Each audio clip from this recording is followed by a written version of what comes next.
नीचे छुपाए रखे थे। बेड के नीचे छिपा के रखा था। हाँ, 2 दिन तक उस पर सोया भी। 2 दिन तक उसी बेड, दोस्तों उसी बेड के नीचे छुपा के रखा था, उसी बेड पे 2 दिन तक वो सो रहा था। हाँ, 2 दिन तक सो रहा था। ओसामा हत्याकांड से पूरा सुल्तानपुर दहला हुआ है, सहमा हुआ है। ये वही मोहल्ला है जिसको गांधीनगर नाम से गांधी मोहल्ले के नाम से जाना जाता है। पता आपको मालूम होगा, राहुल चौराहे के पास है ये। यहाँ पर एक पड़ोसी जो जिसका मकान बस आमने सामने था, पड़ोसी का नाम सोनू था। सामने एक छोटा बच्चा रहता था जिसकी उम्र 11 साल थी, 4th स्टैंडर्ड में वो पढ़ता था। सोनू ने उसको किडनैप करके अपने घर में रखा, घर में रखने के बाद उसकी हत्या कर दी। यहाँ पे कुछ महिलाएं बैठी हैं, इसी मोहल्ले की महिलाएं हैं। हम इनसे जानने की कोशिश करेंगे कि इस हत्या का प्रभाव इस मोहल्ले पे कैसा पड़ा, इन लोगों पे कैसा इसका प्रभाव पड़ा। पुलिस प्रशासन से मोहल्ले की जो महिलाएं हैं इनकी मांग क्या है। आपका क्या नाम है? हमार तो रीता जायसवाल। क्या नाम है? रीता जायसवाल। रीता जायसवाल। मैम, इस आपके मोहल्ले में जो घटना घटी है, इस घटना से ये पूरा सुल्तानपुर सहमा हुआ है ना? उनका फांसी दे, उनका सजा दे, और क्या। जो मुलजिम है जिसका सोनू नाम है, जिसने ऐसा किया है, आप लोगों की मांग है कि उसको फांसी हो, उसका फांसी हो, सजा दे, घर गिराया जाए। अच्छा, आपका मकान यहाँ पे है? हाँ, इसी मोहल्ले में। हाँ, इसी मोहल्ले में। तो ये जो लड़का था, जो छोटा बच्चा था जिसकी उम्र 11 साल बताई जा रही है, लेकिन जौन बा पता लगा कि यहाँ खेले आओ थे मोहल्ला में। क्या नाम है आपका?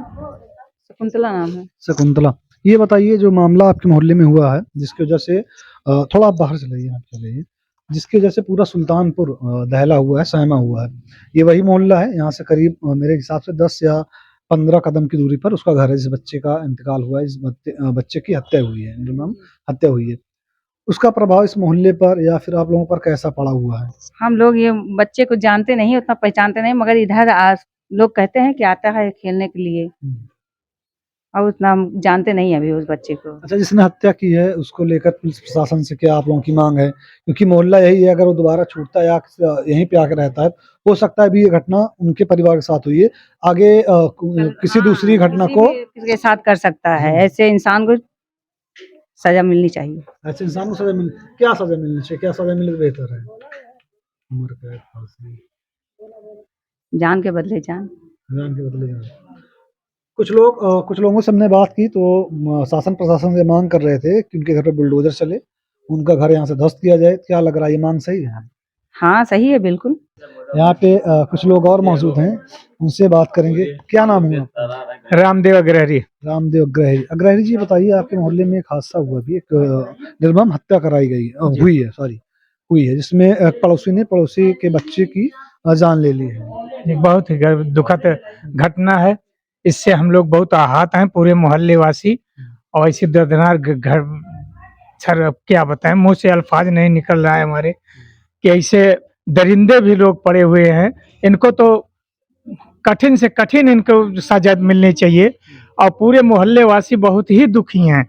हाँ, इस घटना से एक 11 साल का मासूम बच्चा, उसके साथ इतनी बड़ी निर्दयी से कत्ल किया गया। बहुत ही दर्दनाक और बहुत ही हैवानियत वाला काम है सर। इनको कड़ी से कड़ी पूरे परिवार को सजा देनी चाहिए। और हम तो अपने योगी महाराज, मुख्यमंत्री आदरणीय योगी जी से ये कहेंगे कि इसके घर पे बुलडोजर चलना चाहिए। घर पे बुलडोजर चलना चाहिए। अच्छा, ऐसे जो वहाँ के और जो मोहल्ले वासी हैं, सबकी मांग है कि इस लड़के ने, जिसका नाम आसिफ उर्फ सोनू है, जिसने एक 11 साल बच्चे की हत्या की है, अपने घर में बेड के नीचे उसको छिपा के रखा था, है ना? बेड के नीचे छुपाए रखे थे। बेड के नीचे छिपा के रखा था। 2 दिन तक उस पर सोया भी। 2 दिन तक उसी बेड के नीचे छुपा के रखा था, उसी बेड पे 2 दिन तक वो सो रहा था। हाँ, 2 दिन तक सो रहा था, यही पता लगा मोहल्ले से।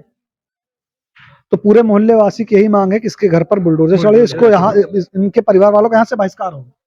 हमारे मुख्यमंत्री तो खुद ही अपराधियों के घर पे बुलडोजर चलवा रहे हैं, और ये भी अपराधी है और जघन्य अपराध किया है।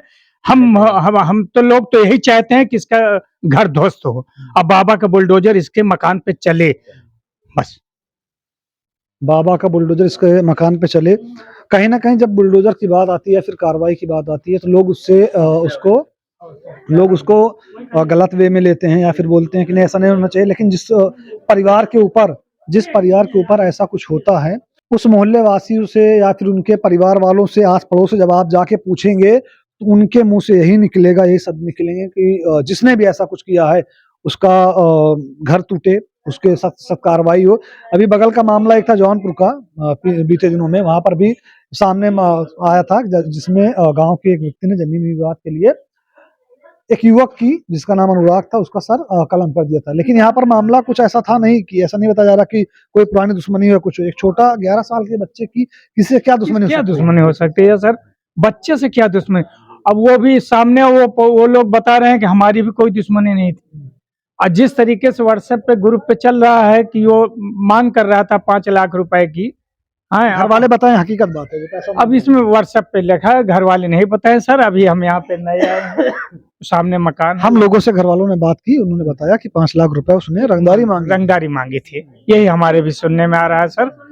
हाँ, तो दोस्तों आपने देखा ये यहाँ के मोहल्ले वासी हैं जिन्होंने बताया, जिनकी मांग है, आप लोगों की मांग यही है ना कि उनके घर पे बुलडोजर चले और उनको यहाँ से हटाया जाए, क्योंकि काफी दूर घर नहीं है, आमने सामने घर है, लमसम 10 फीट या 8 फीट की दूरी पे दोनों घर है। जिस घर में ये हादसा हुआ, जिसने ये किया है, मोहल्ला भैया दूसरा लगता है, वो दूसरा है। हाँ, शासन प्रशासन से मेरी हम सब की ये मांग है कि उनके ऊपर, जिसने ये किया, ये घटना को अंजाम दिया, उसके ऊपर सख्त से सख्त कार्रवाई की जाए। आप ये सब देख रहे थे आपके अपना चैनल अपना सुल्तानपुर पर। इस वीडियो को कवर करने का काम कर रहे थे जो कैमरे के पीछे, उनका नाम है रिदान। मैं मोहसिन खान। जय हिंद।